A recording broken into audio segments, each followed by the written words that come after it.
Friends, welcome to dot की पाठशाला। आज हम सीख रहे हैं chapter number 8 quadrilaterals exercise 8.1। First question कह रहा है the angles of a quadrilateral are in the ratio 3:5:9:13। Find all the angles. हमें जो सर सारे एंगल्स निकालने हैं। अब देखो जी, हमें ना एक क्वाड्रिलेटरल के एंगल्स की रेशियो दे रखी है, तो मैं मान लेता हूं अगर कोई angle A B C D होगा तो उनकी रेशियो है, यानी angle A is to angle B is to angle C is to angle D. हमें दे रखा है 3:5:9:13। यानी स्टूडेंट्स मैं अब क्या कर रहा हूं, मैं बोल रहा हूं let the angles of a quadrilateral be, मैं मान लेता हूं 3x 5x 9x and 13x मान लेते हैं।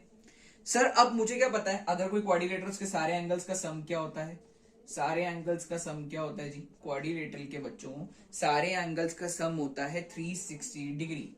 रीजन क्या लिखते हैं हम, angle sum property of quadrilateral.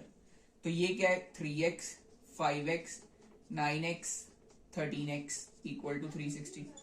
तो सर 5 3 8 एंड 9 आपके पास आता है 17 एंड 13 आपके पास आता है 30x equal to 360। Students x की वैल्यू मेरे पास आती है 12 डिग्री। ये तो सर x की वैल्यू है, मुझे सारे एंगल्स निकालने हैं। यानी एंगल ए जो कि 3x था, 3 इंटू 12 यानी 36 डिग्री। एंगल बी जो कि 5x था, यानी कि 5 इंटू 12 यानी कि 60 डिग्री। सिमिलरली एंगल सी जो कि 9x था, यानी 9 इंटू 12 यानी कि 108 डिग्री। और एंगल डी जो कि 13x था, यानी 13 इंटू 12 यानी कि आपके पास कितना आया 156 degrees. So students, this is question number 1 and an easy question and must say this is the last question which was an easy question. अब बाकी इस एक्सरसाइज के अंदर आपको टफ क्वेश्चन ही सामना करना पड़ेगा। इनफैक्ट जो मैं नेक्स्ट क्वेश्चन करा रहा हूं it is an important question and it's a little bit tough, क्योंकि एक नई कॉन्सेप्ट आप सीख रहे हैं उसमें। सो स्टूडेंट्स मूव करते हैं क्वेश्चन नंबर 2 पे। चलिए स्टूडेंट्स, क्वेश्चन नंबर 2 क्या कहता है, कहता है if the diagonals of a parallelogram are equal then show that it is a rectangle. आपको कह रहा है कि अगर diagonals of a parallelogram equal है तो आप शो करो वो एक रेक्टेंगल होगा। यानी स्टूडेंट्स हमें गिवन क्या है, गिवन है हमें ABCD is a parallelogram. ABCD is a parallelogram हमें गिवन है, और कह रहे डायगोनल्स इक्वल है, यानी कि AC डायगोनल BD डायगोनल के इक्वल है। मुझे शो क्या करना है, that ABCD is a rectangle. अब स्टूडेंट्स देखिए, अगर आपने इसे रेक्टेंगल प्रूव करना है ना, तो आसान काम बता रहा हूं आपको, सबसे आसान काम, आप एक एंगल को 90 डिग्री का लेकर के आ जाओ। कहने का मतलब देखो proof.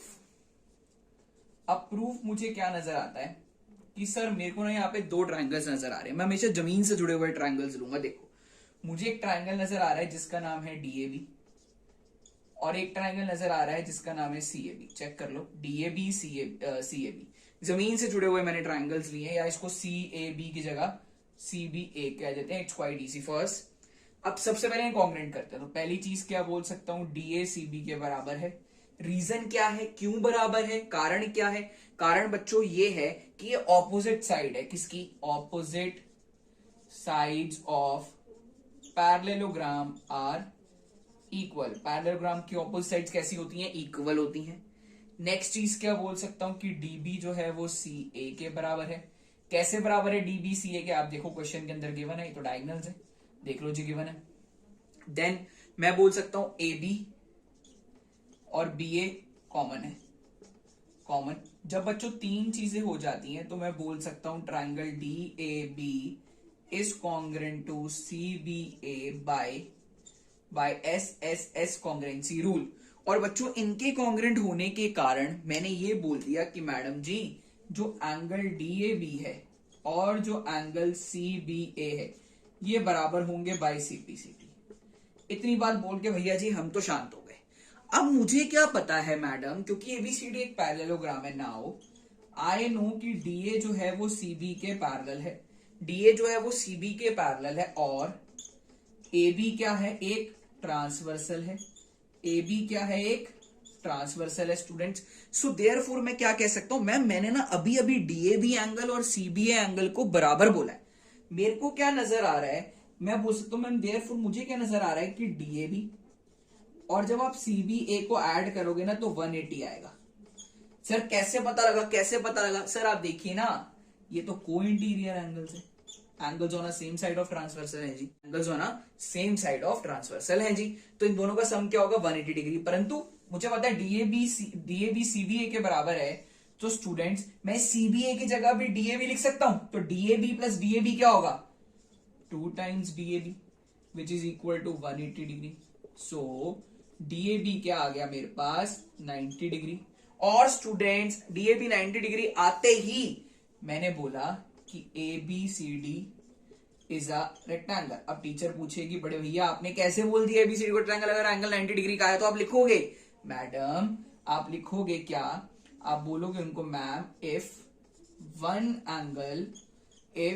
One angle of a parallelogram is, अगर एक एंगल पैरेललोग्राम का 90 डिग्री का कर दें then it is a rectangle.